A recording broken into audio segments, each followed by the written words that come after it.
जीवन भर जेल में रहेगा। इसके ऊपर देशद्रोह का केस है, लेकिन जिहादियों ने आज नैरेटिव चलाया ट्रेंड करके।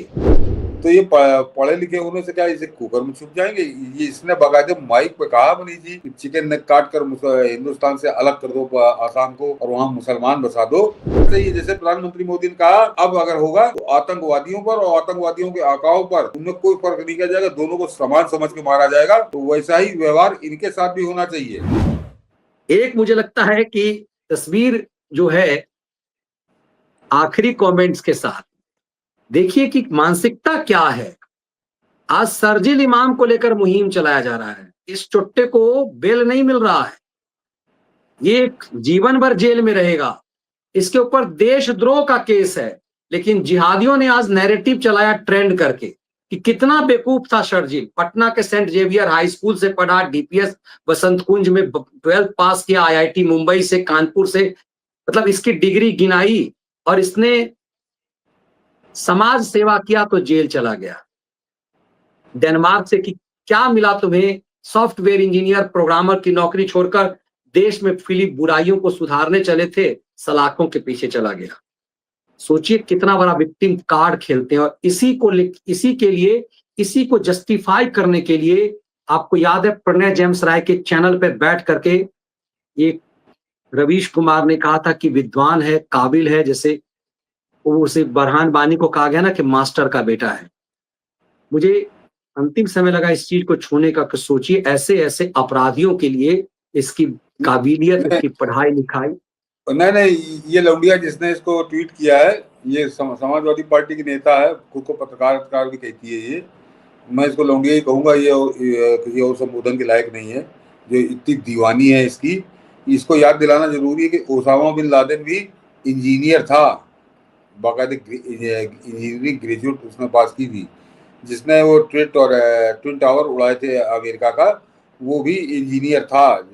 अता मोहम्मद या मोहम्मद अता क्या नाम था, वो भी इंजीनियर था। तो ये पढ़े लिखे होने से क्या इसे कुकर में छुप जाएंगे? ये इसने बकायदे माइक पे कहा मनीष जी कि चिकन नेक काट कर हिंदुस्तान से अलग कर दो आसाम को और वहाँ मुसलमान बसा दो।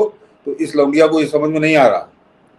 ये उसको हीरो, शादी कर लो, इससे क्या फर्क पड़ता है? इतना बड़ा दुलार आ रहा, बड़ा प्यार आ रहा, तो कर लो शादी से। काहे बेचारा वो भी रड़ुआ पर पड़ा हुआ है, हो जाए, ज्यादा प्यार हो जाएगा। ये इनको शर्म नहीं आ रही कि देश का गद्दार आदमी, दुश्मन आदमी, जो देशद्रोह के मुकदमे में नामजद है, जो हिंदुस्तान के टुकड़े को काट कर अलग कर देना चाहता है, उसको वहां वो मुसलमान स्टेट बना देना चाहता है, और उसकी पैरवी लौंडिया कर रही है। शर्म नहीं आ रही इसको? तो ओसामा बिन लादेन भी इंजीनियर था, तो वो भी इसका कोई रिश्तेदार हो जाएगा। वो मोहम्मद अता कौन जाओ जिसने ट्विन टावर उड़ा, तो वो भी इसके लिए बड़ा पाक साफ है। तो इस टाइप, वो जो मनीष जी पागलपन का, उसको फांसी की सजा दिलवाई है योगी आदित्यनाथ ने, जो गोरखनाथ मंदिर में गड़ा चढ़ा सा लेके टूट पड़ा था किसी सिपाही को। हाँ, उसे भी इन लोगों ने पागल साहब, जबकि वो भी इंजीनियर था।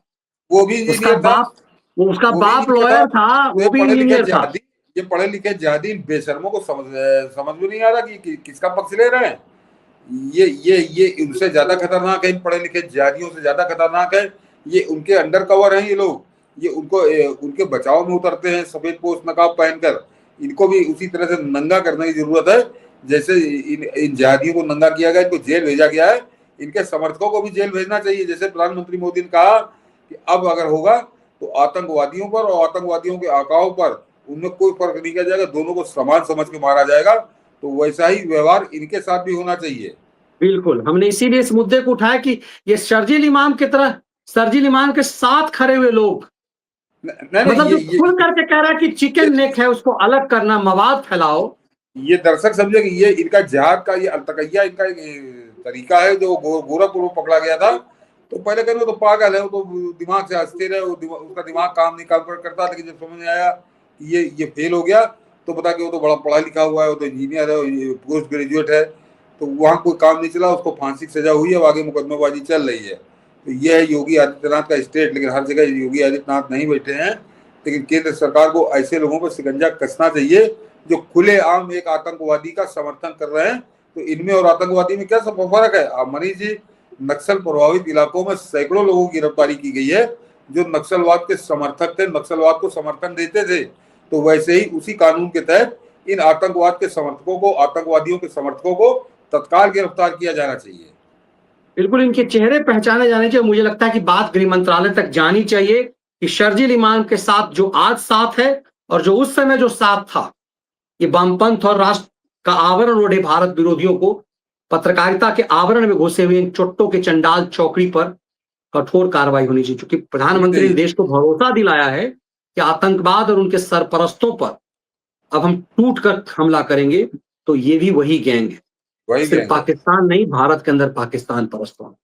मुझे लग रहा है इसीलिए हमने इस मुद्दे को उठाया। आप इसकी गंभीरता को समझ रहे होंगे तो इसे ज्यादा से ज्यादा संख्या में साझा कीजिए। विश्लेषण को ही विराम देते हैं। जय हिंद। कल वाला कार्यक्रम जरूर देखिएगा। बिल्कुल, कल वाला कार्यक्रम जरूर देखिएगा सीडीएस वाले मामले को लेकर। बहुत बहुत धन्यवाद। जय हिंद, वंदे मातरम।